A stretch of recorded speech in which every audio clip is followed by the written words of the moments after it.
Yo, what's up, swag gang? You already know what time it is, man. It's your boy Keon Lauren, aka KL Swag. Back here with a video, man. Look, you guys, we are back here again with TBS, man. 5 biggest winners and 5 saddest losers from the 2021 NFL. Ooh-wee, free agency, man. Make sure you comment and subscribe, and let's just get into the reaction. Back here again with TBS. Back here again with TBS. Oh, yeah. Let's get into it. NFL free agents of 2021 signed. It's time to take a step back and look at the big picture. Which teams came away as the big winners and who came out as the losers. Okay. Winner, New England Patriots. Last year, the Patriots missed the postseason for the first time since 2008. They also suffered their first losing season since 2000. That was Bill Belichick's first year as the Patriots head coach, too. Yeah. Bill didn't take losing his season so well, so with the plethora of cap space, he went right to work. He signed Cam Newton to solidify the QB position short term. Then he went about upgrading an unproductive receiving unit, bringing in dynamic tight ends Johnny Smith and Hunter Henry, and speedy wideouts Nelson Aguilar and Kendrick Bourne. Belichick also upgraded an aging defense by landing sack specialist Matthew Judon, veteran cornerback Jalen Mills, and nose tackle Devon Godchow. His friend Kyle Van Noy was also brought back on a one-year deal. The Patriots are fully locked and loaded now. The powerful rushing game won't have to carry the offense alone anymore. Dune has all the support he needs for a bounce-back season, and an already stingy defense managed to add even more toughness up front. Look at that, bro. This is a rare instance where Bill Belichick had a ton of cap space to use. His 2021 shopping spree could very well go down as one of the best single offseason outings in history. Loser, Las Vegas Raiders. If you can figure out what the Raiders' long-term plan is, please let us know. Okay. We're trying to figure it out ourselves. The Raiders had one of the NFL's best offensive lines in 2020. Then John Gruden decided to trade away Trent Brown, Rodney Hudson, and Gabe Jackson. We got Trent Brown! To clear up cap space? Doesn't make sense because the Raiders didn't do much in free agency. They landed Yannick Ngakoue on a reasonable 2-year deal worth $26 million. But they did nothing to upgrade their horrible secondary, and replacing Nelson Aguilar with John Brown is a lateral move at best. Aguilar was a tremendous fit in Gruden's offense, so why let him go? The Raiders also overpaid running back Kenyon Drake, even though they already have Josh Jacobs in the fold. What? So, I didn't know that. Their offensive line got worse, and they're expecting one pass rusher to fix the league's third Bro, worst you're stupid. Why would you defense. get Kenyon What Drake a terrible for start the to the Raiders? offseason for Gruden and Mike You already Miller. got Josh They're Tampa Bay Jacobs. Buccaneers. What's the best way to maximize your chances at a repeat? Bro, that is How about stupid, keeping the entire man. band What? That is stupid. Why would you go for Kenyon Drake? Oh my gosh, you already got Josh Jacobs, bro. These teams are stupid. together? The defending champions managed to keep all 22, yes, all 22 starters from Super Bowl 55. That should be a scary thought for the rest of the NFL. It's the first time it has ever happened for a defending champ in the salary cap era. Star wideout Chris Godwin was handed the franchise tag. GM Jason Light also retained Levante David and Shaq Barrett on multi-year deals. That's nasty. Rob Gronkowski and Ndamukong Suh and Leonard Fournette also returned on team-friendly one-year contracts. Look at that. They trying to go Brady's again. contract was extended for another season. The Bucs didn't make any giant splashes in free agency because, quite frankly, they didn't have to. If you can win a Super Bowl once with this core, you can do it again. As a bonus for the Bucs, the Saints, Seahawks, and Packers all lost significant pieces this offseason. So I guess we can... Bro, they tried to kill Patrick Mahomes, bro. Bro, it was killing Patrick Mahomes. Patrick Mahomes couldn't do shit versus that defense. Let's go ahead and pencil in the Bucs as the team to beat in the NFC. Loser, Mitch Trubisky. Trubisky had another frustrating season for the Bears in 2020. He only went back to starting job because Nick Foles suffered a hip injury. Trubisky caught fire down the stretch and helped the Bears claim the final wildcard spot in the NFC. But he didn't get anything going in the playoff loss to the New Orleans Saints, and the Bears decided to cut ties with him. Trubisky should have had some value as a potential starter.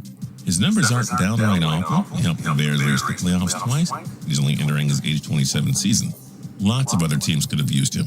But no, Trubisky didn't wait long before settling on a cheap one-year, $2.5 million deal with the Buffalo Bills. We already have one of the league's best quarterbacks in Josh Allen. We were quite surprised to see Trubisky settle on a backup job. He could have waited it out and looked for an opportunity to join a team with open QB competition. Denver and Washington would have been ideal fits. Regardless of numbers, a guy who gets his team to the playoffs twice in 3 years should probably be looking for a better opportunity and a bigger payday than what Trubisky settled on in Buffalo. Winner, offensive lineman. Even though Trent Williams is about to enter his age 33 season, the 49ers were more than happy to hand him the biggest contract for an offensive lineman ever. The future Hall of Famer agreed to a mammoth 6-year deal worth $138.06 million. Williams was the only offensive lineman to set himself up financially for life. The Kansas City Chiefs had to upgrade their offensive line. They started out by releasing tackles Mitchell Schwartz and Eric Fisher before signing Patriots guard Jake Tooney to a mega 5-year deal worth $80 million. Coming off of a career season with the Green Bay Packers, center Corey Linsley signed a 5-year deal worth a whopping $62.5 million. That's the richest contract among all NFL centers, and it promises to reset the positions market entirely. The next tier of offensive linemen also got paid handsomely. David Andrews got a 4-year, $19 million extension from the Pats. Alex Mack received $14.85 million from the 49ers over 3 years. Former Steeler Matt Filer signed a 3-year, $21 million deal with the Chargers. And the Baltimore Ravens gave Kevin Zeitler a 3-year pact worth $22.5 million. That's some big money for some big men. Loser, Baltimore Ravens. We love the Kevin Zeitler and Sammy Watkins additions, but the Ravens lost more than they gained this offseason. Yannick Ngakoue, Matthew Judon, and 2 of Baltimore's top pass rushers left in free agency, and GM Eric DeCosta couldn't find suitable replacements there. Some of the Ravens' usually stingy front seven may experience some form of regression in 2021, but that's not even the main concern here. Rather, it was the Ravens' inability to land an explosive wide receiver to help Lamar Jackson and the passing game. They reportedly made a run at Smith-Schuster. They got Sammy Watkins. Rival Pittsburgh Steelers on a much cheaper 1-year pact. Watkins isn't a number one. And Juju didn't want to play for stay healthy has been well documented. If he doesn't find his game in Baltimore and a 3rd-year product Marquise Brown can't break out, well, don't expect the passing game to improve much. The Ravens better find a receiver or two for Jackson in the draft. Winner, Denver Broncos.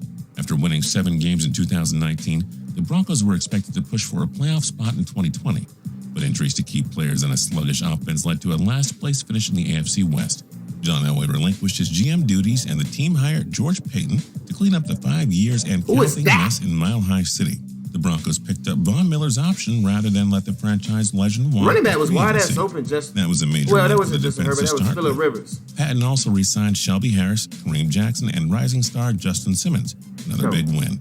Then he turned his attention to the cornerback market, where he landed former Bears Pro Bowler Kyle Fuller on a bargain 1-year deal worth $9.5 million. Veteran standout Ronald Darby was also picked up on a 3-year, $30 million contract.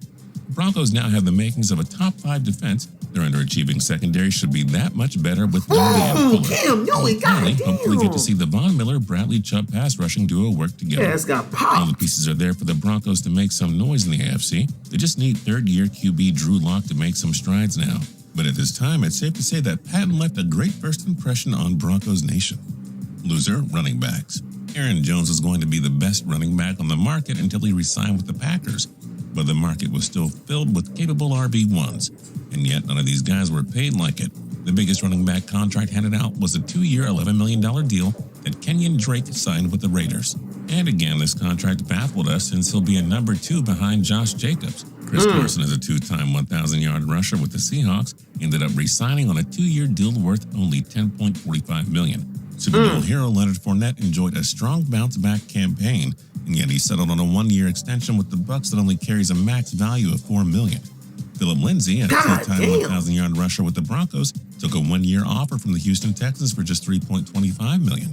And Mike Davis had over 1,000 yards of offense for the Carolina Panthers last year, and he only got $5.5 million over 2 years from the Atlanta Falcons. He's still running through there. Marlon Mack returned to the Colts on a 1-year deal for $2 million.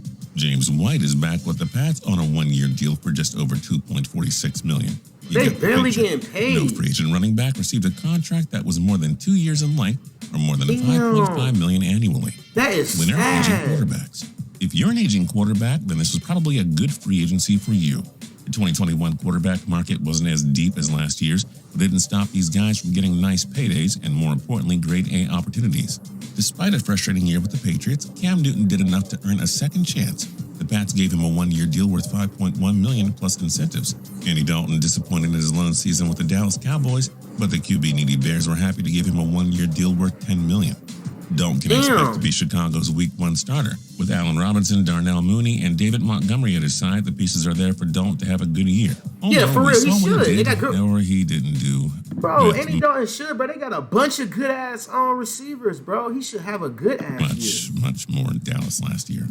After playing musical chairs with Tua Tagovailoa in minor league last year, Ryan Fitzpatrick can expect he said, an he flipped excellent his supporting ass. case and one of the league's top defenses.